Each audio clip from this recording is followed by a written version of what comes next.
Coot. Yeah, boy, hey, I'll tell you what we're gonna do. We're gonna do some pork chops in the cast iron skillet. We've already got it warmed up for you. Got the pork chops over here and got all the cellophane wrapper tore off of them. And we just about ready to go. So we put some bacon grease in here. We got a little bit, not a lot. Not a lot of bacon grease. And I tell you what I do sometimes.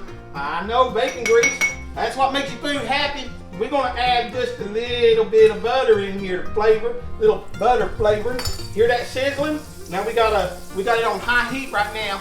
We're gonna turn it down to about medium high, and we're gonna swash this around. Boy, that butter smells so good. It sure does. See, let's swash that around a little bit. All right, there we go. Get that in here. Now the secret to doing this, one is salt. Like a lot of salt on these pork chops. These are pork chops with the bone in them. They're the best. If you want a good pork chop, get the pork chops with the bone in them, all right? And then we put a lot of salt on them. And the way I like to do salt, I like so much salt I can't get enough on with the shaker. So I use the box. Get you a box of salt, and you just kind of salt these things up real good all over. All right, yeah, that's the front side. And then we do the back side in a minute. We're gonna put this in. I'm gonna put the salt side down. All right, now let's listen. That's it. That's what you want. Cold food in a hot skillet. Okay? We're going to put another one in here. Yep. And go one more right here. Yep. You can put 3 pork chops in this big old skillet. That's the way we like to cook them around here. Now we're going to cut the heat back a little bit. But we want that good sizzle right there. Now don't touch them and move them around and peek right yet, okay? We don't want them to stick too bad, all right? And they won't. You got plenty of seasoning in there. Now we're gonna take this salt. We're gonna go again. I told you we want a lot of salt on them. That's the way they taste good, all right? But you salt them how you want to. We're gonna get some of this pepper on there. Yeah.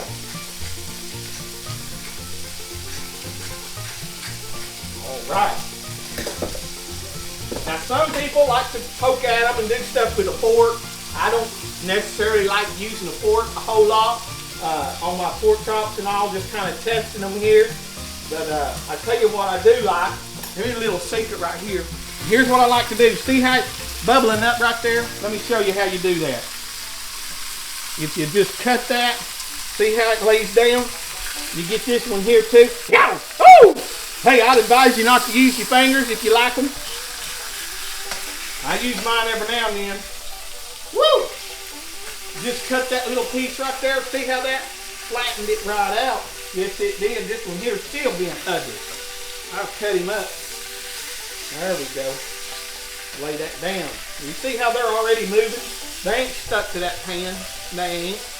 But you don't fool with them for a little while. You let them work a little bit, cook a little bit. Get that put over there. Here's what I like to use, is the grabber. I don't know what they're called. They called something fancy, I reckon, but I call them the grabbers. You get your grabbers and you just take a peek. Yeah, we browning up. See how we're browning up a little bit? Keep them all pushed down. Yeah, I'm telling you what, I wish you could smell this. Woo! Goodness, it sure is doing good. Get that folded out. Flopped over and fixed right. All right, what you think of that? Ooh, that looks good, doesn't it? I'm telling you, it does. Now this one ain't got but a piece of a bone in it. We need to take it back and get a refund. These supposed to all have bones in them. That one's just got a little piece of bone right there. I'm telling you what, they don't make things like they used to, do they? No. Oh yeah. Getting good. Look how loose they are. Man, yeah, these things are gonna be good. Just let them take a little browning. Get a little browning on them. We're gonna cut that fire back up. You don't want to cook them real fast, or they get a little tough on you. But you don't want them to cook real slow because the people that's waiting on it will starve to death. I got some hungry folks around here. So we're gonna cut the fire up a little. All right. Whew. Yeah, boy. Flip that over.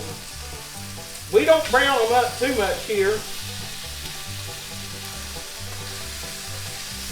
Use that flipper there. Get a nice golden, little bit of gold on them. Turn them over. Let them fry up. Now sometimes I put a lid on them just to keep them splattering everywhere. You don't have to do that. I'm not going to while we're filming this show today. We'll just hear that sizzle. That's how you want them to do. You want them to sizzle. We're on medium-high heat. We're going to keep it there, kind of play it back and forth a little bit. We want them to get done. We want them to sear on the outside, and that helps them taste good. Now another thing you don't want to do is you don't want to go cutting on them and looking inside. When you do that, it causes all of that nice juice that's in the inside of it to come out of them, and it makes them tough. You don't want them tough. You want them nice and tender. So the best way is to figure out if they are done or not is to get you one of these. I think they call it a dumometer or something like that. I don't know what it is. One of these things. You can get them, I don't know where you get it. Walmart. Go to Walmart. Walmart's got everything. Go down there and buy you one. Get you one of these. Tell them you want one of them things like Uncle Coot said she needed to check pork chops with. Now know exactly what you're talking about. But cut that thing on. And see, it's got numbers on it. That's what a duometer does. It's got numbers on it. It do tell you what the numbers are. And you stick them in there. So what you want these to be about 160. See how them are getting brownish? Yeah. And we're going to turn this around a little bit. That's a trick. You see how I did that with the grabbers? Yeah, I didn't have to get my pot holder. Even though I had it in this hand, I was too lazy to switch hands. Anyway, you cook the way you like to cook, and if I can help you, I'm telling you, we're making these pork chops happy. I want you, we are. We're making them, I'm telling you, look at this pork chop. Woo! Yeah, boy. These pork chops. Well, we better ought to test them. Let's see where they're at. I hope they're not 200 or something. This will be a show will end fast. All right, here we go. Let's see what we got. That one's up to 150, 152. 154. It's coming up. Let's see. Now the thing is, don't punch this all the way through and hit the skillet. You want this to go to about the middle of the meat. Okay? That's why we like thick pork chops around here. Yes, we do. So let's check this one. Put it in. Put it in just in the meat. Lay it down right there. If it melts, it won't hurt you none. That plastic won't hurt you. Got about 145 on that one. We still watching some of this juice is flowing a little red still. We want that to do a little better on for us. Now it's just a waiting game on this now. They'll get there. That's about 140. Let's check them out on the bottom. Looking good there. Looking good. Yeah. If you want to, you can flip them over and let them cook a little more on the first side that you were on. Sometimes I like to do that. If you want to get a little more browning on them, that'll work for you. You flip that one back over, see? You keep that browning like you want it. I like this one like that better right now. That one's getting really brown there. Sometimes you need to turn your skillet to get the hot spot on it. If you hear that sizzling, that means you're really getting it cooked right. That's what you want it to do, is to sizzle. Let's check a few of these again. Not quite there where we want it yet. That one is, see there? That's at 160, and that one's just about perfect. Yep. Now be careful when you're testing how hot these are. Be sure that you're not checking in the fat. Don't check in the fat. The fat will read hotter on you. What you want to check is the meat. That's what you want good done. You don't want nobody to get sick eating raw stuff. We're going to put this right here. This is the one we were looking at. These jumped up to 150 and 160 right quick. We're going to pull him out. We're going to pull him out. Look at that. I'm telling you, that pork chop. Shoo! Goodness sakes. It sure looks good.